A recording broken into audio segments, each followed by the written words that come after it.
Welcome to Charlotte Conversations. I'm Pastor Barrett of the Elm Church. We do this every Sunday at 11 a.m. And we're so enthused. We come with a topic of interest that you've asked us to talk about, really to enrich our lives. We want you to live an empowered life. Here at the end, we focus on four areas. We focus on empowering your faith, your family, your fellowship, and your finances. Today we're talking about your health, which if you don't have your health, you don't really have any wealth. And we're joined today by Leslie Ware. She is a PA here, and they changed the name of that to, what is it now? Physician associate. Physician associate here in the great city of Charlotte. She's been my physician associate, which if you don't know what that is, it's like it's like a doctor. Right. They can see you for your monthly and your annual, and they can take good care of you as well. And so you go see a PA, it's like going to see a medical doctor as well. They have equivalent ways that they can serve you in the community. And so we're enthused to have Leslie Ware here. Leslie Ware, tell us a little bit about who you are. Well, I'm a physician assistant associate, and I'm also a health educator. I've been practicing for 24 years, and I work in the community doing health education and programs and things like that to impact people's lives for about 35 years. Nice, for Yeah. 35 years. So Yeah. It's amazing she can do that at the age of 40. Well, good job, good job, good job. Thank you for the kind compliment. Good job, good job. So today we want to talk about health today. We want to talk about health.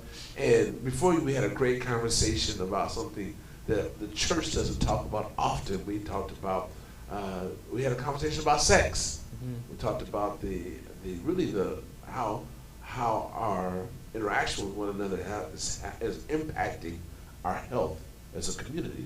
And so we're going to continue the conversation about health. And there's some statistics out there, and I don't know if you want to share them, I'll get them started with it. About 42% of us, 42.5% of U.S. Americans are obese. And I was a public health professor, and I want to say that's over towards 60 to 65% for black people are obese. And so it's a problem in our community. And get us started. Let's talk about how does obesity impact us as a community? Well, goodness. So back in the 70s, there was some public health guidance that led to us all following a low-fat diet. But what that happened to do at the same time was cause us to have a high carbohydrate diet, particularly simple carbohydrates that are low in fiber and don't have the nutritional value. And if you're eating too many simple carbohydrates, then that can lead to inflammation in your body that subsequently leads to obesity. But here in Mecklenburg County, the rates of overweight and obesity are even higher, approaching about 60%. And that has a lot to do with our inactivity. Over time, we have become more sedentary, less active. We're in our cars all the time. We're sitting at our desks all the time. The pandemic certainly didn't help in keeping us all in place and with less movement than we should have. And here in the South, there's such a thing as the good old soul food diet. Yes. Where all the staples are starches, those simple carbohydrates that lead to excess calories and pounds and things that go on in our bodies that we don't really recognize. Right. Yeah, so a lot of times we just think about the calories. That good old fried chicken. Yeah. I'm a fan of fried chicken, and I know that there are ways that you can modify your preparation of the chicken, Yes. but it's the sides that get you even more so than the chicken, I would dare say. So when you eat simple carbohydrates, that's anything that's like starchy, made of white flour, potatoes, rice, pasta, bread, crackers, chips, cookies, pies, things like that. Or if you drink sugared drinks, those all kind of break down into a sugar. That leads your body to make insulin and put insulin out so that it can lower the blood sugar, but insulin is a hormone that also causes your body to store fat. And it also makes you tired, and it makes you hungry, usually for more simple carbohydrates or just kind of junk foods. And then also bad fats are pro-inflammatory too. So I think that the messaging that I grew up with in health education was about watching the 4 food groups and making sure that you have a low-fat diet. And on the food pyramid that was invented a long time ago, there was actually carbohydrates at the base of the pyramid and suggestion that you eat 9 to 11 servings of carbohydrate a day. Oh, wow. So the rates of obesity and diabetes paralleled that recommendation that started back in the 70s. It set us up for failure. Definitely set us up for failure, and I think somewhat by design. Oh, you know, they do say that we're in a war here in America with our food.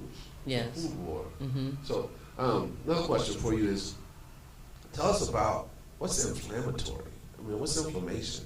We hear that all the time, but no one really explains it to us. Right.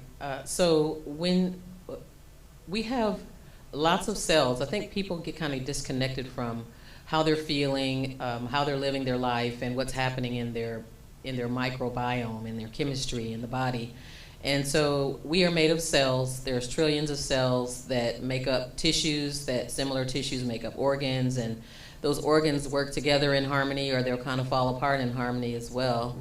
But we have even more bacteria in our intestine and in different parts of our body that really drive our immune health. And so if you eat a diet of processed food, and people always ask, well, what is processed food? It's really anything that's in the center aisles of the grocery store. Yes. And those foods are processed with either bad fats or bad carbohydrates or bad forms of sodium that lead to inflammation in the body, because those bacteria are counting on the whole foods that God put here on earth for us to consume. So if you eat something, say, if it's an apple, it should look like an apple. It shouldn't be artificially colored green and Yes. artificially flavored apple, because the bacteria say, well, what is this? I don't know what to do with this. And so it looks like a foreign invader, and the bacteria will turn on inflammatory processes that are a part of the immune system to fight that foreign substance that you're consuming. That sounds like you said foreign substance. That does sound rare at a food war. Yeah, It yeah. does. Because a lot of stuff we consume isn't food at all. Right. If you look on the food labels, on the back of the label, there will be, of course, the nutritional facts, but there's the ingredients on the very bottom that if there's a whole host of ingredients, especially ones that you don't know the name of, Yes. those things are not designed for our bodies to be able to process. So that's why we become sicker over time, is because all of our food is, manufactured, it's processed, it's preserved. Our food, in terms of like animal products and produce, they're mass produced, and so Yes. there's lots of herbicides and pesticides in the fruits and vegetables that we consume, and then our animals are mass produced as well. They're not farm raised like they used to be, because our population has demanded that we have fast food, and so there has to be a lot of food manufactured so we can show up and have our wings on wing night, on game night, so those antibiotics are actually offensive to our probiotics and damaging to our probiotic bacteria that are there to help us. Now, you mentioned probiotics. So what's some of the best ways to obtain or digest or intake probiotics? So probiotics can be purchased or consumed in the form of fermented foods, like yogurt, if you must eat bread, sourdough bread, kimchi, sauerkraut. So anything that is fermented Yes. is helpful to the microbiome. But we create our own microbiota in our body, and there are also supplements that you can take. I recommend, if you do a probiotic supplement, that you consider one that has a variety of strains, because there's hundreds of different strains of microbes in our intestine. We have them in our nose, we have them in our on our skin, and they're there to protect us. In our gut, they're there to help us to digest our food and absorb our nutrients and eliminate properly. And they can be found in supplemental form, but what I do recommend is that you refrigerate them. Most of them have to be refrigerated because they are live organisms, And if you have them sitting there on the shelf, and if you're especially inconsistently taking them, then they don't serve you the best. And they thrive off of prebiotic fiber. So important for you to eat lots of fruits and vegetables, a wide variety of green leafy vegetables because of those plant chemicals and because of the fiber that is there to help those microbes thrive. I have a question for you. Well, this is all very interesting. One thing you did say, and I want to stick with this before I ask my question, is when you go to the grocery store, you really should start from one side and just stay on the outside of the grocery store, right? Correct? Yes, that's where most of the Whole Foods are. Right. Start in produce, work your way around. Right. Stay on the outside. And the inside is the stuff that's been repackaged, redeveloped, and reimagined. It's been processed with something that's not so good for you, for sure. Yes. So I have an allergy to perfume. Why? Probably because you have it may be because you're in sort of an autoimmune state. So those bacteria, as I mentioned, when they're not happy, they'll turn your immune system on, partly in the form of inflammatory sort of mediators in your body. And your body will develop really autoimmune conditions, not just allergies. So anything that ends in itis is inflammation. Right. And so if you have allergies, that is allergic rhinitis. So you're always stuffy and inflamed in your sinuses, in your nose, in your eyes, in your throat. Yes. There's also an inflammatory dermatitis. So eczema is, and forms of inflammatory skin conditions like psoriasis are also autoimmune and a reflection of the things that we are consuming and our body's response to that. Wow. Yeah. So a lot of times people think that they're allergic to food. They don't have necessarily food allergies. It's more food intolerances that happen because over time, if you're consuming things that are processed and artificial and you have, eat meats that are given antibiotics and steroids and things like that, those bacteria begin to die off and create their own toxins in your body. And then they also drive your metabolism. And so when they're not happy, they can't perform optimally, and you develop this chronic systemic inflammatory state that manifests in a lot of ways, even dementia, different forms of dementia, autism, ADHD, all of those are neuroinflammatory conditions that can occur as a result of having this inflammatory sort of state in your body. So how can we prevent dementia? Is there a way to slow it down or?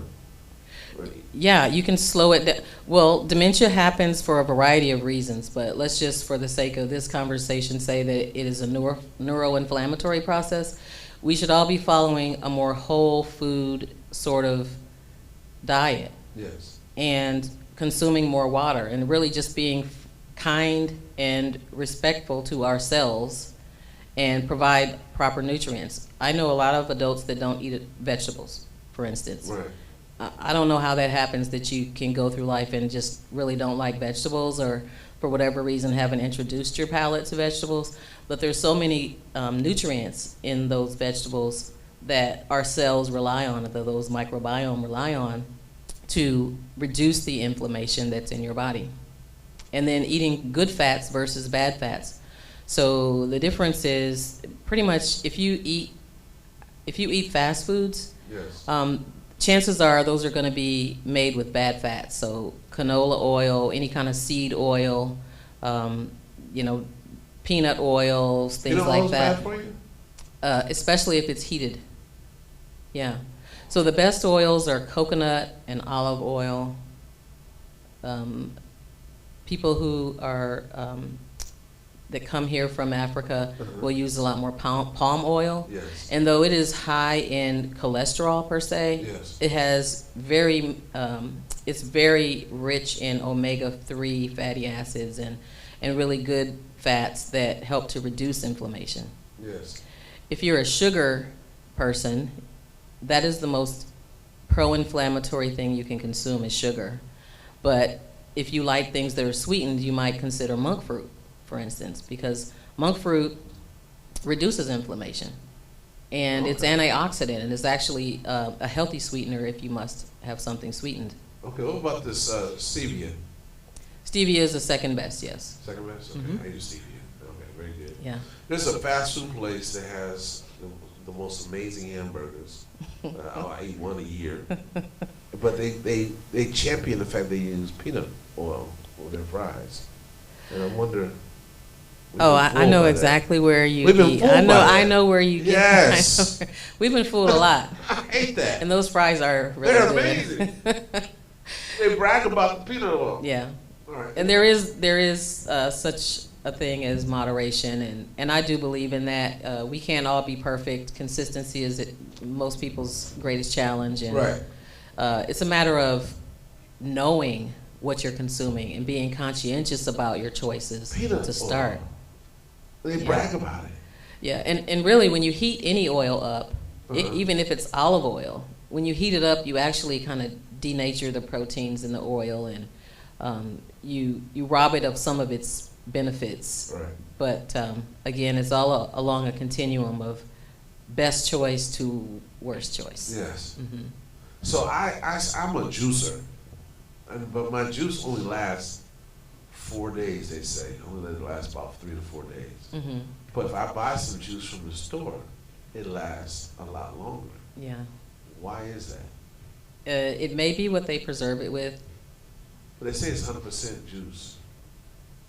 Yeah, well, I don't know. I don't know why that I was is. wondering about that because my juice does not last that long at all. In fact, my watermelon juice, it went sour on me. Well, I never even think that could be possible, but it was sour on me in a short amount of time.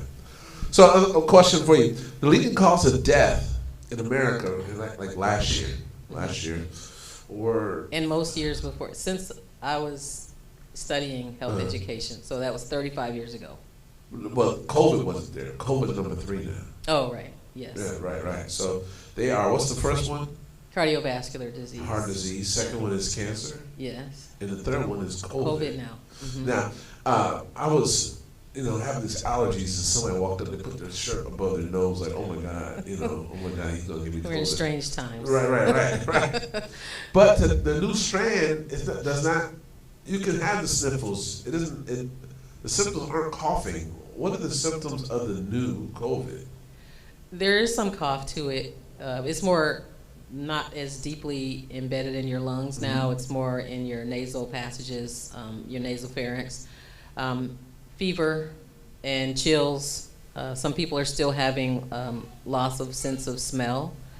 But I'm glad you mentioned COVID because I also was reviewing the leading causes of death again, preparing for this. And the COVID, I think, is really interesting because prior to the pandemic, I was telling people about this systemic inflammation and suggesting, natural herbs and roots like turmeric and ginger and things like that can help to reduce inflammation. And then the pandemic came, COVID came along, and I was looking at the leading risk factors for doing the worst with COVID, and people that had high blood pressure and heart disease and obesity, diabetes, all of those folks shared in common this systemic inflammation that was already present. And so this coronavirus is more of an inflammagen than, it is infectious because it can spread from person to person, and it is viral, but the proteins that were sort of manufactured in this virus cause this inflammation that is what leads people to die of clotting disorders, pulmonary embolism, heart attack, stroke, things like that. Which goes back to the fact that we should eat more vegetables, Yes. great amounts of fiber, and more antibiotics, but more what else? Probiotics, yeah. There should be more of those things. Drink more water. Get more rest. Yes. Manage your stress, because those also, when you have a high level of mismanaged stress in your life, that can also cause inflammation in your body. Now, I try to drink a gallon of water a day, and it is actually hard to drink a gallon of water a day if you've never tried it. But it's worth the effort, right? For sure. Yeah. You can add some lemon or lime and or lime to your water, and that actually helps to detoxify your body. Oh, okay. It acts as a alkaline as well, correct? Yeah. So I drink alkaline water from dkln.com.co. Do you know another way to alkalinize your body? What's that? To exercise. They don't sell that. It's cheap. It's free, actually. It's actually free to alkalinize your body. Then you can keep your alkaline water budget in your pocket. If you exercise, creates alkaline. Yeah, because you're blowing off acid, right? Wow. When you're blowing off the acid. There's a whole industry right now Yes. of alkaline water. Mm-hmm. Yeah, my friend started one out of D.C. and it's going national, but they're big on alkaline water. I bought a bottle that has a filter for $40, and it makes all the alkaline water I need. Yeah. But okay, good to know. Good to know. Mm-hmm. So now, is there any way to prevent heart disease other than what we've already said? If it's the number one killer, how do we prevent it? You prevent it by eating whole, exercising, getting proper rest, managing your stress, connecting with people that you love and that can support you through your life journey, and having a diet that is more rich in fruits and vegetables and whole foods. And if you like beef, grass-fed beef would be better. If you like seafood, wild caught is better than farm raised. Yes, and though the whole poultry industry it's a little tricky, because if you have cage-free eggs, Yes. or free-range chicken, it is supposed to have less antibiotics and steroids and hormones and all those chemicals exposed to it. Right. But during the pandemic, I was helping people try and kind of navigate through their health issues, and I met on a telehealth visit some farmers that told me that when consumers demand their cows not be exposed to antibiotics, then they have to kill the cow when it gets sick, because they can't give it antibiotics, and that's very expensive. So sometimes when we see the prices of our beef going up, it's because of that reason. And then the other thing she shared with me is that if all they have to do is have a chicken pen with a door open, so that the chickens are free, they have free liberty to go in and out of the chicken coop, and that's considered a cage-free. Oh, that's chicken. That can be considered cage-free. Okay. So we woke up in America. Yes. And these things happen that the messaging isn't altogether clear or accurate. Here in North Carolina, you can go outside the city, and they have wild cage-free eggs. They'll sell those signs, and I bought a few just to see the difference. Mm-hmm. I don't even eat eggs anymore, really, but just to see the difference. And it is remarkably different. Farmed eggs. Fresh eggs are far different than the ones you get in the store. I agree. But they cost a lot more in the store than if you go out to the country and get your eggs. Right. Yeah. I agree. At one point, I was taking care of this little lady. She was about 87 years old. She was raised on a farm, African-American lady. And she was just talking about how the food has changed, and the food that's in the store, the milk, the eggs, the bread, like nothing tastes the same. It doesn't taste like food at all. And she says, I feel for you young people. That's what she said. Yeah, I feel for you young people, because it's just not the way it used to be. No, and maybe it's the pasteurized, how it does, what they feed them.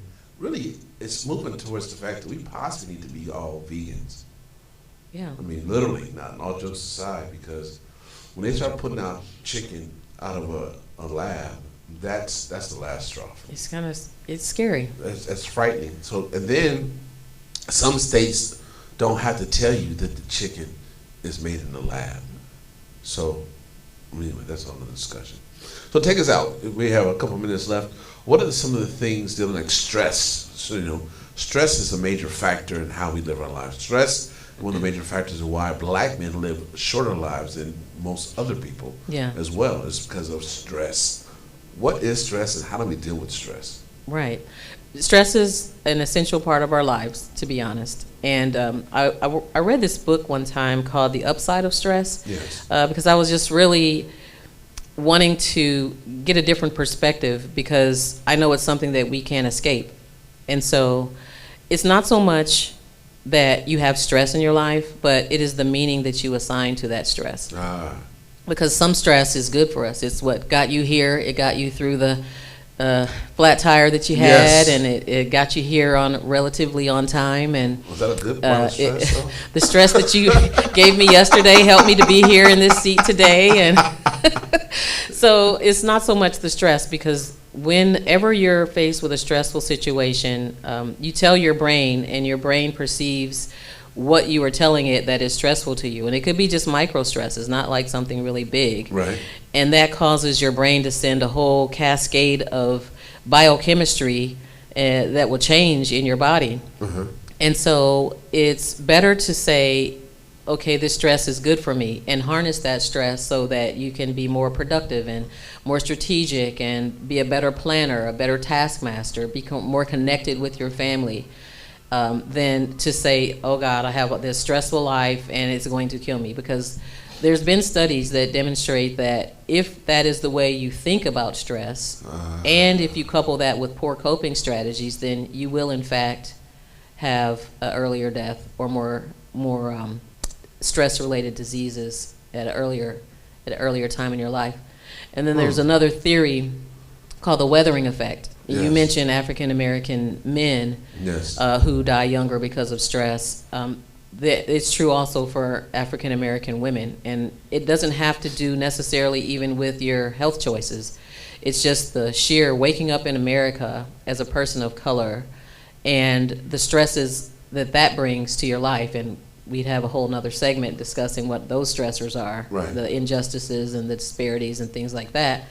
But you have stress, you have good stress hormones in your body, and you have bad stress hormones in your body. And the ratio, if it's more bad to good, and you believe that you're going to die because of this stress, then in fact that might be the case. Might be the case. Yeah. Well, 15 years ago, when I was first getting in the classroom to teach, the average age of a black man in America was 64, but retirement was 65. Up until that time, throughout the course of history, black men have been paying into Social Security and not living long enough to receive it. Say it again. Since black men have been working in America, they have been paying into Social Security, but were dying before they were of age to receive it. So now they want to raise the age of retirement to 70. Black men generally live to be about 74 right now, I believe, 74, 75.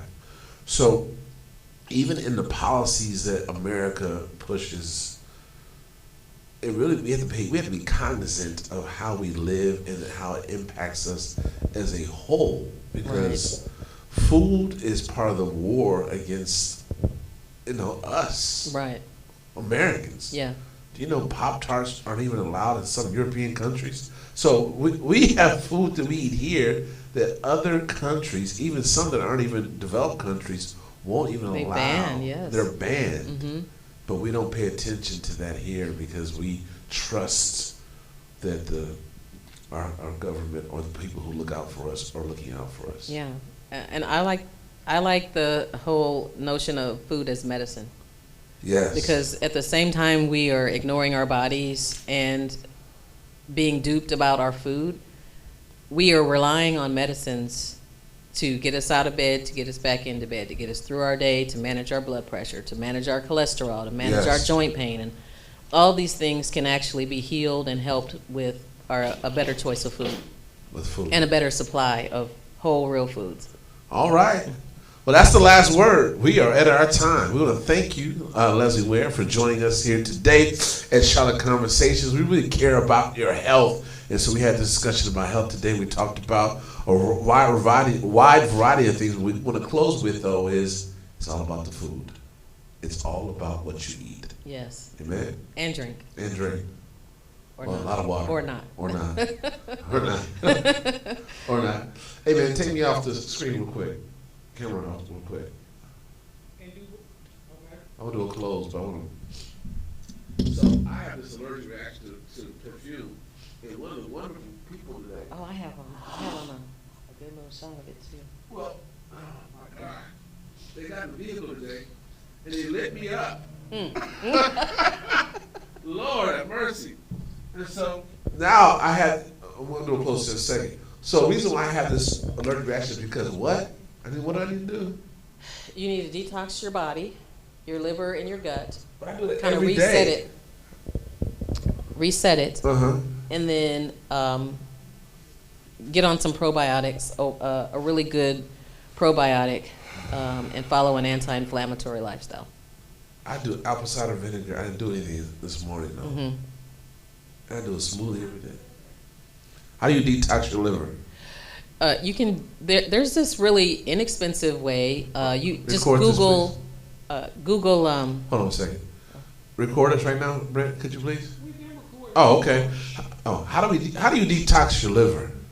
Well, an inexpensive way is to Google detox lemonade, and that basically is a couple of tablespoons of lemon juice, fresh squeezed organic lemon juice, raw apple cider vinegar, a little shot of cayenne pepper. Yes. And you can sweeten it with monk fruit or stevia, and then add a little water. So you can add as much or little water, but that helps to detoxify. And how much of that? And how long should we do? You can do it for. It really just depends. Like you can do it a couple times a week if you're going to do it for the long haul.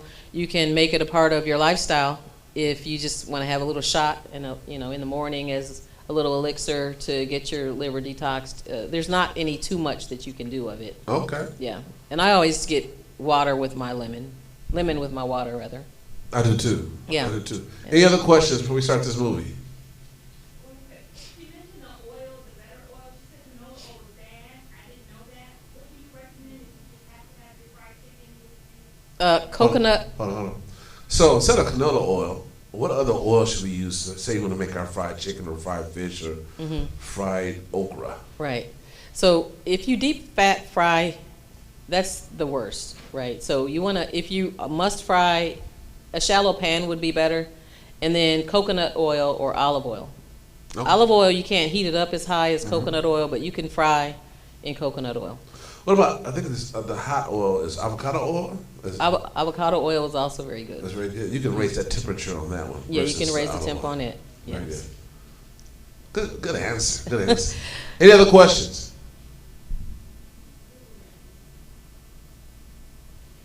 I must say that raising the temperature on the oil isn't the best, but we can't be perfect, so I'm just making the recommendation of I'm what's the with best some oil. fried mushrooms and I know. fake like it's fried chicken. I really should be telling you to bake, broil, steam, Oh, yeah, we grill, do anything but fry. We should. But yeah, I meet people where they are, including myself. Yeah, We can't be too You can perfect. take some oyster mushrooms and batter them and then fry them, and you'll think you're eating fried chicken. Ah, Yeah. lion's mane too. I've heard this. Oh that yeah, way. that's good too. That's Yeah. good too. Well, we want to thank you for joining us here at Charlotte Conversations. We do this every Sunday at 11 a.m. We come with a topic that you want to hear from. We want to thank you again for joining us here. Green means is on me or red? Man, can you just talk? Okay, thank you. We want to thank you. We want to thank you for joining us here at Charlotte Conversations. I'm Pastor Barrett. We do this every Sunday at 11 a.m. Go check us out on our website, theelm.church, or on our social media. Find us there, meet us there, greet us there, and live empowered with us right there. We want to thank Pastor Leslie. We want to thank Leslie Ware for joining us today. I just made you a member of the cloth. Oh my goodness, I don't know that I'm ready for that. And all the pressures that come along with that. Amen. For joining us here today.